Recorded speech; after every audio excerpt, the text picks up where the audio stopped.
everybody. Welcome to the 5 p.m. edition of the Prep Picks Report, affectionately referred to as the Pre-PPR, brought to you by the Bill Howe Family Companies. Why? Because they know how. Now, we were going to start our sports wheel with an interview with Eastlake wide receiver Jalen Jackson. We have pictures of Jalen, but we don't have Jalen because the Eastlake bus is caught. You know what?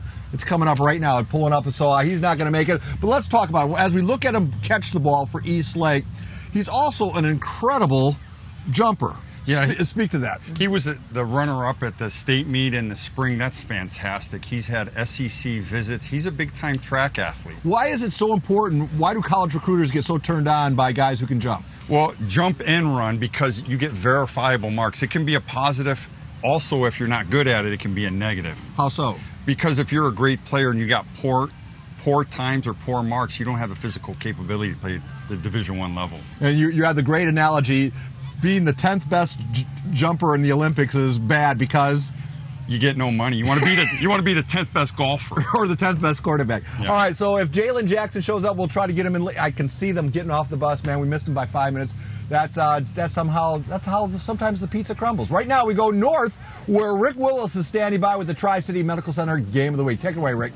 Yes, that is right. The Tri-City Medical Center Game of the Week is Ramona hosting Westview at Palomar League matchup. Ramona undefeated and ranked 6th in San Diego. Westview is 3-2. You guys were talking about athletes. We have an athlete coming up at 6'20". His name's Derek Diamond. Now, he's the backup quarterback, but more importantly, he just committed to Stanford to play baseball. And we had him on a long time ago when we did Little League coverage, so we'll talk to him all about that coming up a little later. That's right around 6:20. Until then, I'm going to go get myself a pulled pork sandwich, and Matt Gilson, you can take it away. Thank you very much, Rick. We're out here at West Hills for the East County Game of the Week, out here with the blue turf. We got the JV going on behind us right now in the background. They're going to welcome in the Valhalla Norsemen as both of these sides kick off Grossmont Hills play tonight.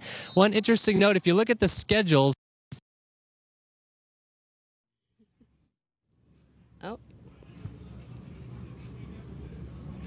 Thank you very much, Matt. I am here at Monte Vista, where I have Coach Ron Hamamoto. This is a huge game. You guys are facing off against Mount Miguel, rivalry. We were just saying it gets everybody a little extra jazzed up. Yeah, and it's homecoming, too, so the kids are really excited about this, and I think our whole community is excited. You know what? We were just discussing your first year here was the first pep rally. How did this one compare now 6 years later? I think it was great. I think there's a lot of excitement around here, and, we're going to find out tonight. But, I really think, it's an exciting time for us here.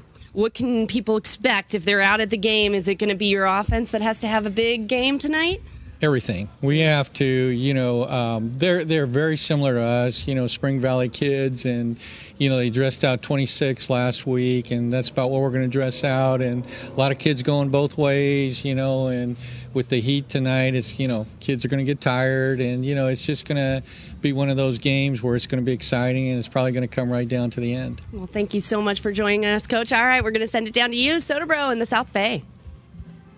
All right, thank you, Allie. We are down here at Olympian High School. Olympian 3-3 taking on the Bonita Vista Barons. Not having a great season, 0-6, but their record could be deceiving because they've played some very, very tough teams, including Madison, Helix, and Point Loma. So once again, you have Olympian with a record of 3-3 taking on Bonita Vista. We'll have all the action. All I'm going to say now, Maddie Sinclair, it is so good to have you back home safe, and you know what I mean. Take it away.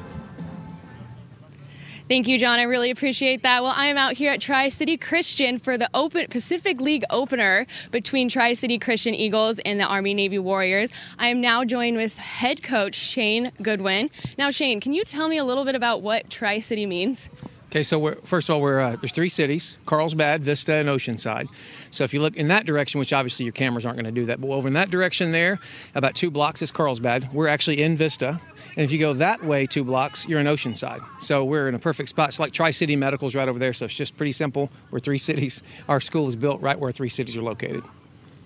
So you were telling me a little bit earlier about how the Eagles have a tougher schedule this year. Can you tell me why? A year ago we went to the championship game. And so when you like anybody else, when you're trying to pick up games with teams your size. Not that they're fearful of us, but they're trying to get games that they feel more confident they can win. So when you're coming off a great season, a lot of times the same level opponents, if they don't have to play you, they won't. And so the ones that are your size. So we understood that, and it was kind of difficult to pick up teams that were our size. So the last 3 weeks, we played Division IV opponents. What are some of the teams that you played? So we played Central Union, who's an under 5-0 team right now. We played La Jolla Country Day, last year's state runner-up, CIF champions. We played Coronado High School 2 weeks ago, and they were 2 years ago were CIF champions and state runner-up as well. So it's not like I said, it's not easy. That's the same team. We played them 2 weeks ago and we won 35-0. The good news is, 2 years ago, that's a team that beat us 40-0 our first year here. So yeah, I think we feel good about where we are. Tell me about some of the key players that stand out to you and that you can always go to. This year, Roman Gonzalez has been the go-to guy. Of course, he was, toward the end of the season last year, he was that guy for us. If it was 4th and 1, you were more confident you could give the ball to him than the quarterback sneak, or 4th and inches. You knew that Roman's a guy, and Roman's only about 145 pounds, but he's a boxer, he's a fighter, he just gets after it. It's funny, he doesn't give up, doesn't quit, and he plays like he's 200 pounds. I don't think he knows how big he is. I think we're going to keep that a secret. And then real quick, what do the Eagles have to do tonight in order to win? I think, one, we've got to be able to run the ball well. I think we've got to be disciplined in our option game. We've kind of merged into more of an option team. Last year we were shotgun option. We've gotten a lot more under center now. That's got to work. Zach's got to make better reads. Our quarterback's got to make smarter reads, smarter decisions.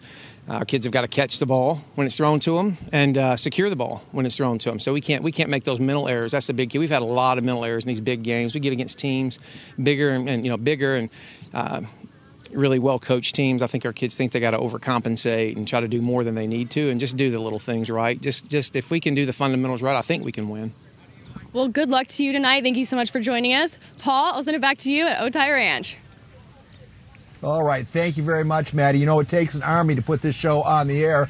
A Red Jacket Army. We have 34 crews. Just think about it. That's 64 people, if my math serves me correctly, out covering high school football tonight. And they're bringing you more than just highlights. They're bringing you interesting side-buyer stories that we call Hogcasts. We upload them to our website every Friday night. There are loads and loads of them to watch, and you can see some of the interesting things that you might not know about San Diego high school football. Here's a favorite from a week ago, right back up north, where Army-Navy was standing by with our Luke Sullivan. Take a listen. So I've heard a couple times that this is raising money for the seniors. What exactly would this be going towards? Well, the seniors, they have a complex system of trying to raise money to do activities for the senior class. Now, being a senior at Army-Navy Academy is pretty special. And all of our cadets aspire to be seniors, and so they earn money. They sell food here at the games to make money so that they can do activities and then contribute back to the school. That'd be a hard guy to relax around. Oh, you almost lost that on the floor there. That would have been sacrilege. You can see that entire interview at KUSI.com. Oh, the Aztecs are on their way to UNLV. They are opened at 10.5-point favorites. It's now a 9.5-point spread. It's going to be an emotional get-together. You know about the U.S. flag the Holiday Bowl lent to Sam Boyd Stadium for what will be a very emotional pregame ceremony. Vegas has more than football on its mind, obviously, but perhaps football will serve as a diversion. It's obviously it's a much different week than is normal. I'm sure there's a lot of things that are going to be different at the game and on game time, and I have no idea what is going on in Vegas, especially with their football team or what the atmosphere is, but obviously it's going to be different than we normally get ready for. So the game itself is important, but it's not near as important as the other things that are going on.